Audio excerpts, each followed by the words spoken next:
I always like to begin discussing Palestinian resistance in this country by discussing Britain's complicity in the colonization of Palestine.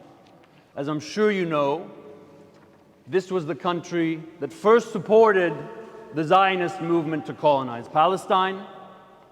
This was the country that wrote the Balfour Declaration that promised British support for a homeland in Palestine.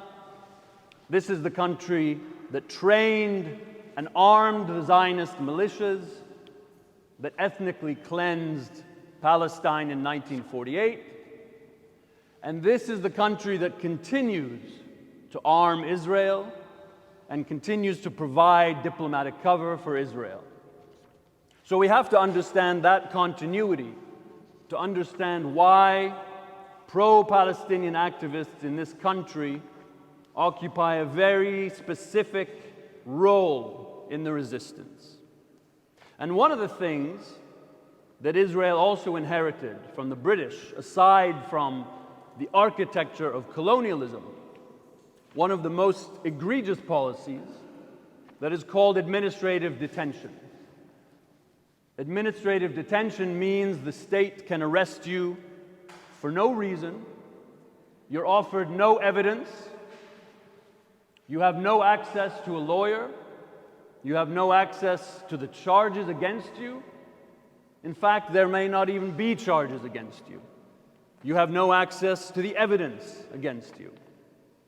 And this practice is so widespread that 20% of the entire Palestinian population, 40% of the male population, has been through the Israeli prison system at one point.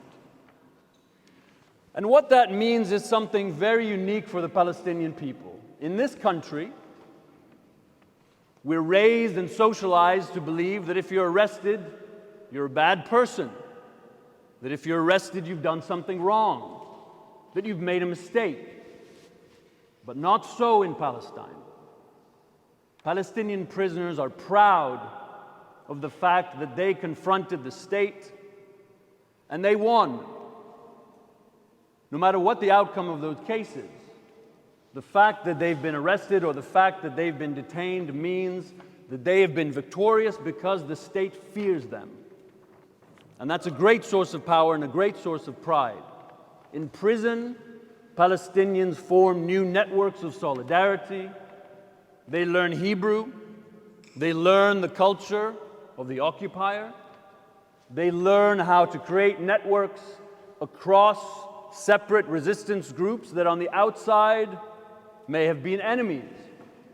And so, in fact, they strengthen the movement for Palestinian liberation from the inside of a prison, to the extent that Palestinians consider them the moral compass of the resistance. We're so proud, in fact, that it's a rite of passage for most Palestinians to pass through the prison system. Now, actionists in this country, with Palestine Action, for example, we understand that they make a sacrifice because most of them will be arrested. Many of them, like myself, will be tried and found guilty. But at the same time, we understand that is a tiny sacrifice when compared to the sacrifices of the Palestinians, especially today, experiencing the genocide that we see every day on our phones and our TV screens in Gaza.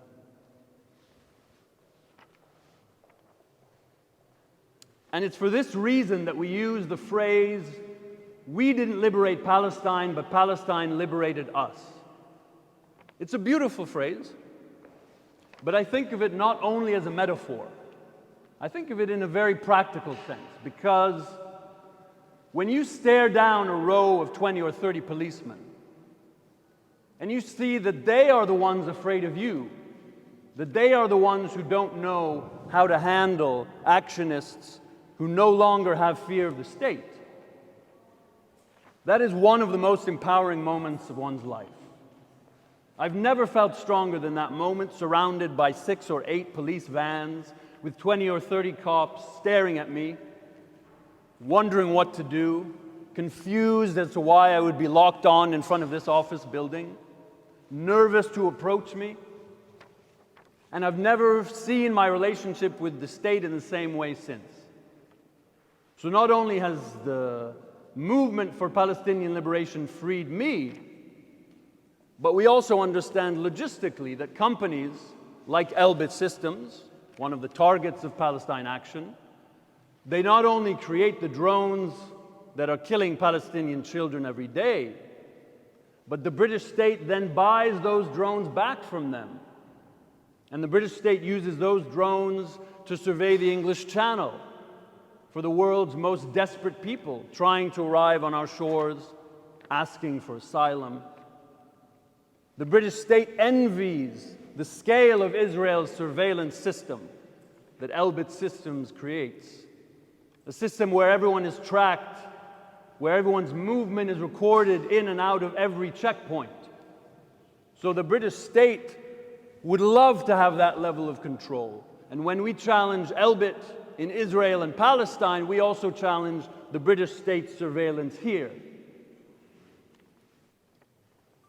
And we know that the work of these imprisoned actionists in this country is effective, not only because Palestine Action has managed to shut down 3 sites in this country, 2 factories actually creating munitions, and 1 head office. We know that not only because the CEO of Elbit Systems and the Israeli ambassador begged the Attorney General to involve themselves more in the trials of Palestine Action.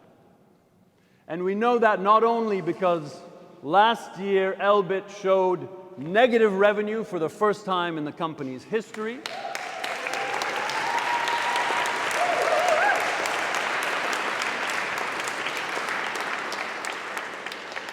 but we know most of all because the Palestinian people have told us so. In July of 2023, the Palestinian Prisoners Movement, this is a union of Palestinian prisoners within Israeli jails, they released a statement in support of the political prisoners in this country. They said, first, we express our sincere appreciation for the efforts made by the Palestine Action Movement. Second, the Palestinian Prisoners Movement condemns Elbit Systems and all British and other companies marketing their weapons as battle-tested on Palestinians. And third, we condemn the British authorities' arrest of members of the Palestine Action Movement. So I want us all to be aware that when you put yourselves on the line, when you risk arrest, yes, it's a sacrifice, but at the same time, it's a privilege to be involved in an international liberation movement. And it's a privilege to be recognized by Palestinian prisoners themselves as comrades in the shared struggle. And that we are inheriting a long legacy of resistance that goes all the way back to my grandfather, also named Saeed Taji Farouky, arrested in 1938 by the British authorities for his involvement in resistance. So we should see ourselves as inheritors of that proud legacy, and that when the Palestinian people in their greatest hour of need called out to us, we answered that call. Now I want to end with a few lines from a Palestine Action political prisoner. Zoe Rogers, one of the Filton 10, who was arrested under the Terrorism Act for sabotaging an Israeli weapons factory. So when I mentioned the Israeli policy of administrative detention, we're seeing that policy reproduced in this country, the misuse of law to imprison people for political acts. And Zoe wrote a statement from inside. I won't read the entire thing, but it begins as an explanation. They say, when they ask me why I did it, I tell them about the children, how their childhood was stolen from them. And it ends like this. Finally, I talk about how it was us that started it with our Balfour Declaration and media suppression. And I say, I cannot stand for this. It can go on no longer. So I took action against Elbit, their weapons supplier. But I never forget to say that it was love and not hate that called me. Watching their songs and dances for freedom, reading their hope-filled books, listening to their dreams of being doctors, teachers, journalists, and never giving up. Thank you very much.